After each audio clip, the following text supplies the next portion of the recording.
स्वागत है आपका। आप देख रहे हैं इंडिया टीवी। थोड़ा और इंतजार, बस 39 मिनट का समय रह गया है, जिसके बाद एक पहला आंकड़ा आपके सामने हम रखेंगे। हमारी स्क्रीन पर जो आप देख रहे हैं अलग अलग स्टेट का ब्यौरा, उसमें नंबर्स तब्दील होना शुरू हो जाएंगे। जो 00 का आंकड़ा है, बहुत जल्द आपको इसमें तब्दीली नजर आएगी और आपके सामने वो सटीक स्थिति होगी जो इन 5 राज्यों की स्थिति है। स्कोर बोर्ड क्या कहता है, किसके खाते में खुशी जाएगी और किसके चेहरे पर आएगी मायूसी, ये आज एग्जिट पोल में हम आपको बताएंगे। लेकिन उससे ठीक पहले इन 5 चुनावी राज्यों की कर रहे हैं हम चर्चा, और वोटिंग प्रतिशत के माध्यम से, मुद्दों के माध्यम से जो पोलिंग बूथ पर गए मतदाताओं में चर्चा थी जिन मुद्दों की, उसके लिहाज से हम चर्चा कर रहे हैं कि किसकी बन सकती है कौन से राज्य में सरकार। बात मध्य प्रदेश की, जहां का चुनाव इस बार बहुत ही दिलचस्प रहा है।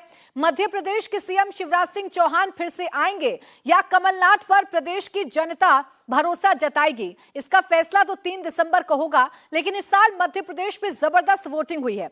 मध्य प्रदेश में 76.22% मतदान हुआ है, वहीं पिछली बार करीब 75% वोट डाले गए थे। ये तब्दीली बताती है कि मध्य प्रदेश में जनता का मूड क्या है, और जिस तरीके से धुआंधार प्रचार प्रसार किया गया, उसको लेकर भी कहा जा रहा है कि चुनाव बहुत दिलचस्प हो गया, टक्कर का चुनाव हो गया। एक तरफ कमलनाथ हैं जो अपनी गारंटियों के बलबूते ये कह रहे हैं कि सरकार वो बनाएंगे, एक तरफ शिवराज सिंह चौहान हैं जो अपनी योजनाओं को लेकर कॉन्फिडेंट हैं और कह रहे हैं कि एक बार फिर से मध्य प्रदेश में बीजेपी की सरकार बनेगी। अनुराग अमिताभ मेरे सहयोगी इस वक्त जुड़ गए हैं। अनुराग, क्या कहता है मध्य प्रदेश का मूड? शिवराज तो कह रहे हैं कि लाडली बहना ने सारे कांटे निकाल दिए हैं, किसके कांटे निकले और किसकी राह में रह गए अभी तक?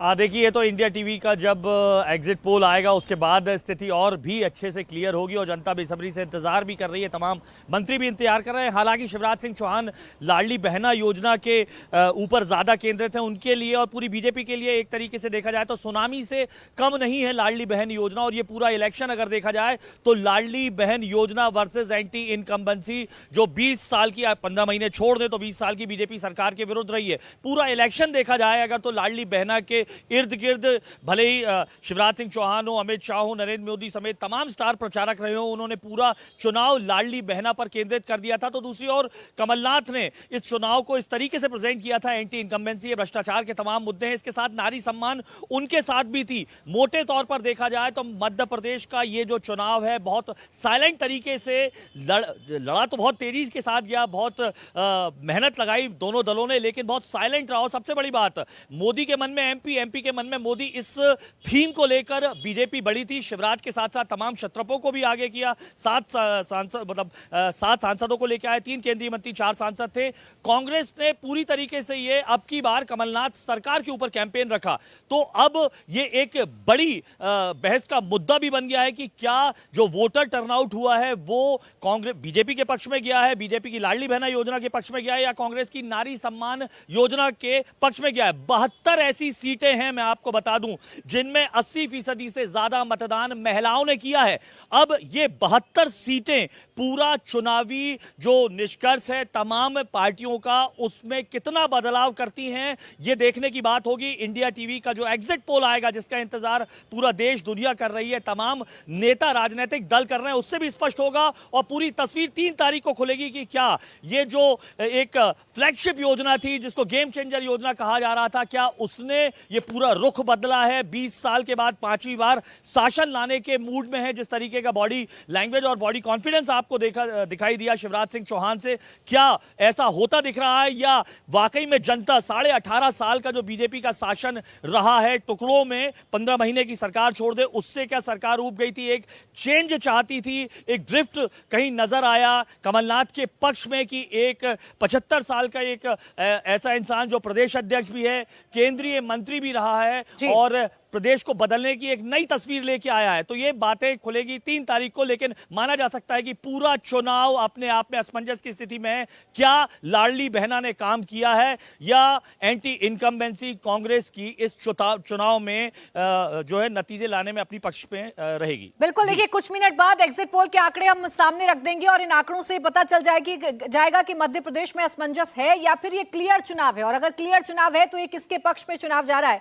लेकिन हर्षवर्धन जी, जिस लाडली बहना योजना को लेकर इतने कॉन्फिडेंट में है पूरी की पूरी बीजेपी और खासकर मुख्यमंत्री शिवराज सिंह चौहान, ये वो फैक्टर हो सकता है जिससे बीजेपी सरकार बनाने की स्थिति में आ सकती है, या कमलनाथ यहां पर भारी पड़ रहे हैं? देखिए, कमलनाथ चेहरे के तौर पर, कांग्रेस पार्टी के तौर पर पूरा अभियान एक तरह से कहें कि ढलान पर चला गया। नर्मदा जी की आरती प्रियंका जी ने की, उस वक्त कुछ आरोप लगाए, वो आरोप झूठे साबित हुए, जो कमीशन वाली बात थी, और उसके बाद से कांग्रेस का पूरा कैंपेन मिसप्लेस्ड हो गया, गायब सा हो गया। तो वो तो कहीं चर्चा में रहा नहीं।